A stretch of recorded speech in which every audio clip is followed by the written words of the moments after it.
मौलाना सरदार अहमद साहब रहमतुल्लाह अलैह के पास ना एक बूढ़ी अम्मा अपना बेटा छोड़ गई। तो हज़रत साहब ने कुछ 2, 4, 5 महीने रखा। तो बाद में उसकी अम्मा को बुला के कहा कि भाई तू बेवा है, बेटा तेरा यतीम है, मैं नहीं चाहता कि इसका वक्त ज़ाया हो। ये पढ़ने वाला कोई नहीं, सारे नहीं भाई पढ़ने वाले होते। अब यहाँ वाला माँ बैठे हैं, मैं बेअदब भी ना हो जाऊँ। कुछ पूरे 8 साल लगा के भी आ जाते हैं, सनद भी उनके पास होती है। नाराज़ ना हो जाना, ये तो सब अच्छे लोग हैं। सनद होती है पर पता पुता कोई नहीं होता। ये आला हज़रत ने लिखी है बात। सनद होती है, पूरी डिग्री होती है, उस पर कई लोगों के साइन भी होते हैं। तो बहुत सारे तालिब इल्म ऐसे होते हैं जो मदारस में कहते हैं मैं फाजल फलां हूँ, लेकिन कोई शय पास। तो मौलाना सरदार अहमद साहब मुहद्दिस आज़म पाकिस्तान रहमतुल्लाह अलैह उस बूढ़ी को कहने लगे तेरा बेटा कुंद देना है, पढ़ना पढ़ाना इसने कुछ भी नहीं, तो यतीम बच्चा है, कल को तू कहेगी कि मेरे बेटे ने वक्त ज़ाया किया तो वापस ले जा। बूढ़ी अम्मा रोने लग गई, कहने लगी मैं पढ़ाने तो नहीं लाई थी, मैं तो आपको रब का वली समझती हूँ, मैं तो नौकरी कराने लाई थी। नौकरी हज़रत अनस बिन मालिक कहते हैं मेरी अम्मा भी हुजूर की बारगाह में दे गई थी। तो हुजूर की बारगाह में ये नहीं कहा था कि या रसूलल्लाह पढ़ा दें, हाँ हाँ मैं जिम्मेदारी से बात कर रहा हूँ। ये नहीं कहा था हुजूर मुजाहिद बना दें, ये थोड़ी कहा था कि या रसूलल्लाह सल्लल्लाहु ताला अलैहि वसल्लम से मुफस्सिर मुहद्दिस मुहक्किक मुफ्ती बना दें। हज़रत अनस की अम्मा कह गई थी सोनिया जब तक ये रहेगा ना आपकी नौकरी करेगा, ये घर के काम काज करेगा, ड्यूटी करेगा, हुजूर ये आपकी नौकरी करेगा। तो मेरे महबूब ने फिर दुआ कर दी, अल्लाह इसे बरकत अता फरमा। तू समझता है खिदमत वाला खाली रह जाता है? जितना जायका खिदमत वाले को मिलता है, जो उसके नसीब में आता है, वो किसी का नसीब कहां भाई। हजरत अनस कहते हैं हुजूर ने दुआ कर दी, बरकत की। मुझे तो खेती बाड़ी आती भी नहीं थी, पर लोगों के बाग में साल में 1 दफा फल लगता था, मेरे बाग में 2 दफा लगता था। हुजूर ने दुआ कर दी अल्लाह इसे औलाद दे। फरमाते हैं मेरे बेटे, मेरे पोते, मेरे नवासे, मेरी बेटियां, फरमाते हैं मैं जिंदा हूं और मेरी 100 औलादे मौजूद हैं। परेशान हो गया 100 सुन के कि बच्चे 2 ही अच्छे, 100 औलादे मेरी मौजूद हैं। हजरत अनस बिन मौलाना सरदार अहमद साहब के पास ना छोड़ गई बच्चा, कहने लगी हजरत जी मैं को पढ़ाने के लिए थोड़ा छोड़ गई हूँ, मैं तो इसलिए छोड़ के गई हूँ कि आप मेहरबानी करें, खिदमत कराएं। तो हजरत जी कहने लगे कोई ऐसा काम ही नहीं, खिदमत वाला क्या कराऊं। कहने लगी पट्ठे पवा लिया करो जी। हूँ लड़ पेंदे ने, कहने ने बच्चे काम कर दें मदरसे का। हालांकि अब कहाँ बच्चे काम करते हैं, अब तो गुजर गया दौर, अब तो बच्चे काम कराते हैं। अब बच्चे भी नाराज हो रहे हैं, घूर घूर के देख रहे हैं। सही कह रहा हूँ आपको, बच्चे काम कराते हैं, बच्चे कहाँ काम करते। कहने लगी ये चारा डाले करेगा आपकी भैंसों को। तो हजरत ने उसको कहा कि बीबी चारा मेरी भैंसों को डालने के लिए मैंने बंदा रखा हुआ है, तो तू जा ले जा। कहने लगी हाथ बांध के हुजूर मेहरबानी करें रख ले, चारा डालेगा। और पुत्र तवज्जो से चारा डालना हजरत की भैंसों को। रोने लगी, हजरत ने रख लिया, महीने का खर्चा भी देते। शाम को ना वो सारा दिन काम करता, शाम को आके पैरों में भी बैठ जाता, हजरत जी लाएं तेल थोड़ा सा, पैर ना दबा दूं। 8 साल साथ वाले पढ़ते रहे, ये बेचारा नौकरी करता रहा, मेरा रूप भी नहीं ते मेरा रंग भी नहीं, और मैनू यार मनान दा टंग भी नहीं। कभी कभी ना हजरत बिलाल हबशी फारग होते ना, तो नबी पाक की बारगाह में अर्ज करते हुजूर कोई काम तो नहीं, सारे हो गए, हुजूर जाऊं जरा, चले जाते। एक दिन सलमान फारसी कहने लगे या रसूलल्लाह ये बिलाल कहाँ जाता है। फरमाया जा देख के तो आ।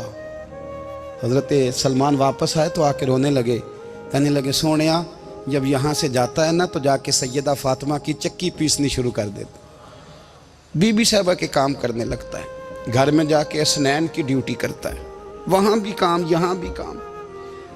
वो चारा डालता रहा, उसने चारा डाला। हज़रत मुहद्दिस आज़म की भैंसों को दस्तार फजीलत का वक्त आ गया, सारे पगड़ियाँ सजा के आ गए, आज दस्तार होगी। ये ना पीछे होके बैठ गया, चूँकि पढ़ा ही नहीं था तो दस्तार का है कि दस्तार तो उसकी जो पढ़ेगा, हमने तो पढ़ा ही नहीं, हमने तो यार पढ़ा, घर पढ़ा, ड्यूटी करी। हज़रत मुहद्दिस आज़म रहमतुल्लाह अलैह के यहाँ जब ऐलान होने लगा ना कि अब दस्तार होगी, तो हज़रत ने पहला ऐलान उसका फरमाया।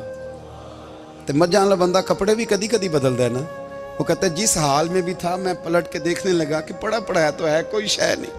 तो ये माजरा क्या है, पीछे से उठ के आए, तो कहते हैं बाकियों की दस्तार किसी आलिम ने की, किसी सूफी ने की, लेकिन ये भैंसों को चारा डालने वाला जब आया तो मुहद्दिस आदम ने फरमाया पगड़ी के बाल को कोई हाथ ना लगाए, ये सारी दस्तार मैंने करनी है।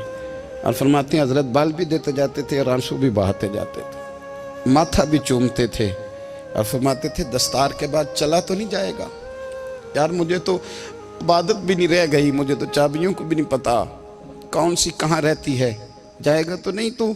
तो रो पड़ा, कहने लगा सोने जाए तो वो जिसके पल्ले कुछ है हो, आता जाता तो है कुछ नहीं, मुझे किसने रखना है, मैंने कहाँ जाना है, इधर कहाँ तो इधर ही रहूँगा। उस तालिब इल्म के सारे उस्ताद भाई कहते हैं उसने दस्तार कराई, पढ़ा पढ़ाया कुछ नहीं, पर जो मसला अड़ जाता था ना, वो जो अड़ जाता था ना, वो जाके उससे पूछते थे तो किताबें खोलने की ज़रूरत नहीं पड़ती थी। हज़रत बिलाल हबशी कभी सिपा सालार बने थे किसी जंग में, किसी सूबे के गवर्नर बने हो? बोलो तो सही यार। उनका तारुफ क्या था? नबी करीम के गुलाम। हुजूर के ना जो ज़ाती मामलात थे ना, 20 अंसारी नौजवान थे जो हर वक्त नबी पाक के पास खड़े रहते थे कि हुजूर को हुक्म करें।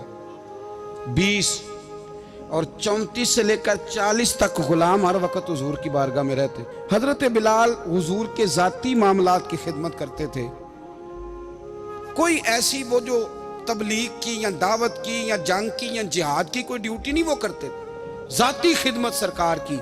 हजरत उमर फारूक वो शख्स हैं कि जिन्होंने कभी किसी बंदे को खातर में नहीं लाए हो, लेकिन जब हजरत बिलाल आते थे ना तो जनाब उमर उठ के खड़े होते थे, कुर्सी छोड़ते थे और फिर एक नारा लगाते थे, कहते थे या बिलाल अंता सैयदुना, बिलाल तू हमारा सरदार है यार, तू हमारा।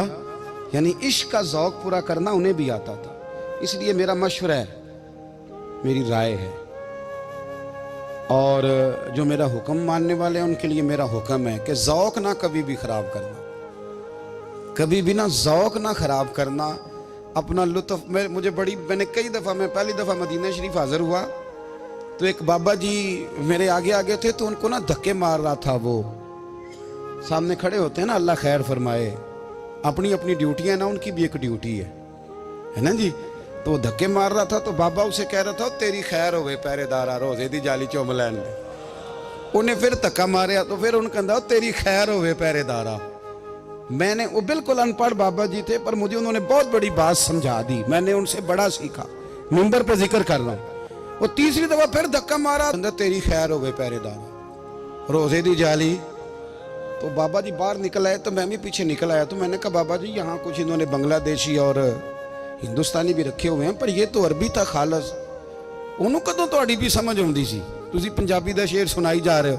कहते पुत्र मैनू भी पता है उन्होंने नहीं समझ आ रही, पर मैं तो अपना रांझा पै राजी करता सा, मैनू पता है उन्होंने कहा ओ यार असी रांझा भी तो राजी करना है कि नहीं, कि सारी जिंदगी किलो काल के झगड़े में पड़े रहना। ऐ इश्क तेरे सदके जलने से छुटे सस्ते, जो आग बुझा देगी वो। और एक जगह पे आला हजरत कहते हैं जान दे दी वादा दीदार पर, हमने जान दे दी। हाँ, खाली उसने वादा किया था कि आऊंगा, आया नहीं था, पर जान हमने पहले दे दी। तो इसलिए ना ज़ौक़, शौक़, प्यार, वारफ्तगी, मोहब्बत असातिज़ा के लिए, बुजुर्गों के लिए, उलमा के लिए, मशाइख के लिए, बड़ों के लिए ना ज़ौक़ ना कभी ख़राब होने पाए।